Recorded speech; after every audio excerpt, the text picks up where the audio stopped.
బులెటిన్లో మరో breaking news. ఏపీలో దేవాదాయ శాఖలో మహిళా ఉన్నతాధికారిపై విచిత్రమైన ఫిర్యాదు అందింది. తన భార్య సంతానానికి తండ్రెవరో తేల్చాలంటూ దేవాదాయ శాఖ కమిషనర్కు మహిళా అధికారి లేఖ రాశారు. తాను విదేశాల్లో ఉండగా తన భార్య గర్భం దాల్చిందని పేర్కొన్న మదన్ మోహన్ బిడ్డకు తండ్రి ఎవరని అడిగితే ఎంపీ విజయసాయిరెడ్డి పేరు చెప్పినట్లు ఫిర్యాదు చేసిన వ్యక్తి తెలిపాడు. ఆసుపత్రి రికార్డుల్లో మాత్రం బాబు తండ్రి పేరు ప్రభుత్వ న్యాయవాది సుభాష్ అని ఉన్నట్లు చెబుతున్నారు. ఇటీవలే ఆ మహిళా అధికారిని దేవాదాయ శాఖ కమిషనర్ సస్పెండ్ కూడా చేశారు.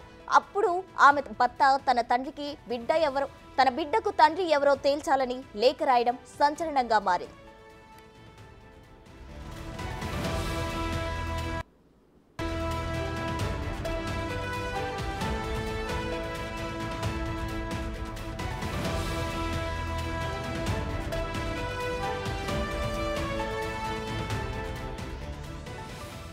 మరిన్ని వివరాలు మా ప్రతినిధి శివ లైవ్ లో అందిస్తారు. శివ, చెప్పండి. అయితే ఏపీలో దేవాదాయ శాఖలో మహిళా ఉన్నతాధికారిపై విచిత్రమైన ఫిర్యాదు అనేది, దీనికి సంబంధించిన ఓవరాల్ డీటెయిల్స్ ఏంటి? ప్రస్తుతం మొత్తం మీద చూసుకుంటే ఆంధ్రప్రదేశ్లో ముఖ్యంగా దేవాదాయ ధర్మాదాయ శాఖ అంటేనే విచిత్రమైన శాఖలో ఇదో శాఖ. ఈ శాఖలో పనిచేస్తున్న ఒక మహిళా ఉద్యోగికి సంబంధించి కూడా ఆసక్తికరమైన ఫిర్యాదు ఒకటి ప్రస్తుతం ఆంధ్రప్రదేశ్లో నెలకొనుంది. ఎవరైతే ఆ మహిళా ఉద్యోగి ఉన్నారో ఆమె భర్త మదన్ కొద్దిసేపు నిన్న సాయంకాలం ఏదైతే దేవాదాయ ధర్మాదాయ శాఖ కమిషనర్కి ఒక లేఖ రాశాడు, ఫిర్యాదు కూడా చేశాడు. తాను 2022లో అమెరికా వెళ్ళాను, 2022 ఏదైతే జూలైలో తన భార్య గర్భవతి అయింది, తాను లేకుండా తన భార్య ఏ విధంగా గర్భవతి అవుతుంటుందని చెప్పి కూడా ఆయన ఫిర్యాదు చేశారు. అలాగే 2023లో తన భార్య డెలివరీ అయింది, విశాఖపట్నం ఒక హాస్పిటల్లో డెలివరీ అయింది. ఈ డెలివరీ అయిన సమయానికి సంబంధించి కూడా ఈ బిడ్డ తండ్రి ఎవరనే దానికి సంబంధించి కూడా ఒక ప్రముఖ న్యాయవాది పేరు చెప్పినట్లు కూడా ఆ ఫిర్యాదులో అయితే తెలిసినట్టు చెప్తా ఉంది.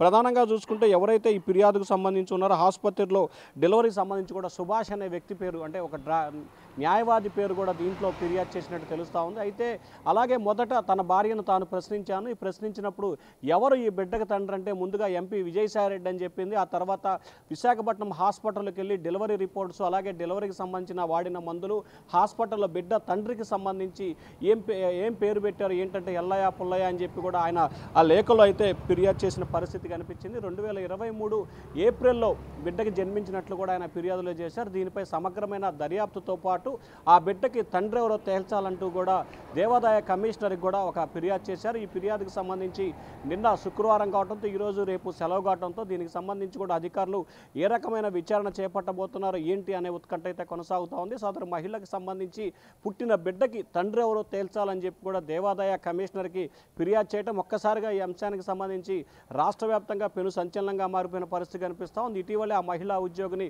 కొత్తగా వచ్చిన ఎన్డీఏ ప్రభుత్వం కూడా ఆ మహిళలపై సస్పెన్షన్ వేటు విధించింది. మరి ఈ కేసుకు సంబంధించి ప్రభుత్వం దేవాదాయ శాఖ ఏ రకంగా ముందుకెళ్తోంది, దీనికి సంబంధించి ఏ రకమైన విచారణ చేపట్టబోతుంది అనే ఉత్కంఠ అయితే కొనసాగుతుంది. ఎందుకంటే ఆ బిడ్డకి తండ్రి మొదటగా ఆయన భార్య ఎంపీ విజయసాయిరెడ్డి, వైఎస్ఆర్సీపీ నేత, రాజ్యసభ సభ్యులు ఎంపీ విజయసాయిరెడ్డి పేరు చెప్పినట్లు, ఆ తర్వాత హాస్పిటల్కి వెళ్ళి రికార్డులు పరిశీలించిన తర్వాత మాత్రం సుభాష్ అనే న్యాయవాది పేరు చెప్పినట్లు కూడా ఆయన అయితే కంప్లైంట్లో పేర్కొన్నారు. మరి ఈ కంప్లైంట్కి సంబంధించి ప్రభుత్వం అయితే వేగంగా దర్యాప్తు చేస్తూ ఉంది. ఇప్పటికీ ఈ అంశానికి సంబంధించి కూడా దేవాదాయ శాఖ అధికారులు సంబంధిత పోలీస్ స్టేషన్కి కూడా ఫిర్యాదును పంపినట్టు తెలుస్తూ ఉంది.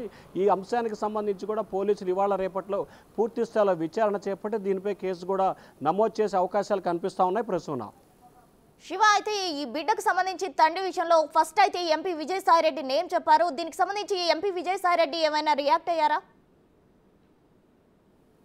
అంటే ఈ అంశానికి సంబంధించి ఇప్పటివరకు ఏదైతే మదన్ ఆయన భార్యని ప్రశ్నించినప్పుడు ఈ బిడ్డకి తండ్రి ఎవరు అని ప్రశ్నించినప్పుడు, ఎందుకంటే 2022 జనవరిలో ఆయన విదేశాలకు వెళ్ళాడు, 22 జూలైలో ఆయన భార్య గర్భవతి, 2023 ఏప్రిల్లో బిడ్డకి జన్మించారు. సో ఈ ఎపిసోడ్కి సంబంధించి బిడ్డ తండ్రి ఎవరు అన్నప్పుడు మాత్రం ఖచ్చితంగా ఎంపీ విజయసాయిరెడ్డి పేరు అయితే ఆయన సతీమణి చెప్పినట్లు కూడా ఆయన ఫిర్యాదులో పేర్కొన్నారు. ఇప్పటివరకు ఈ అంశానికి సంబంధించి వైఎస్ఆర్సీపీ నేతలు కానీ లేకపోతే ఎంపీ విజయసాయిరెడ్డి కానీ స్పందించలేదు. సాధారణంగా ఎటువంటి అంశానికి సంబంధించైనా లేకపోతే గతంలో అయినా ప్రస్తుతమైనా ఎటువంటి అంశాన్నైనా విజయసాయిరెడ్డి ట్విట్టర్ వేదికగానే స్పందిస్తారు. ఇప్పటి వరకు ఈ అంశానికి సంబంధించి ఎంపీ విజయసాయిరెడ్డి కానీ లేకపోతే ఆ పార్టీకి సంబంధించిన నేతలు ఎవరు కూడా స్పందించలేదు. మరి చూడాలి, దీనికి సంబంధించి పోలీసుల విచారణ కనుక ప్రారంభమైతే ఖచ్చితంగా దీనికి సంబంధించి కూడా వైఎస్ఆర్సీపీ నేతలు స్పందించే అవకాశాలు అయితే కనిపిస్తూ ఉన్నాయి. Prasuna, thank you Shiva.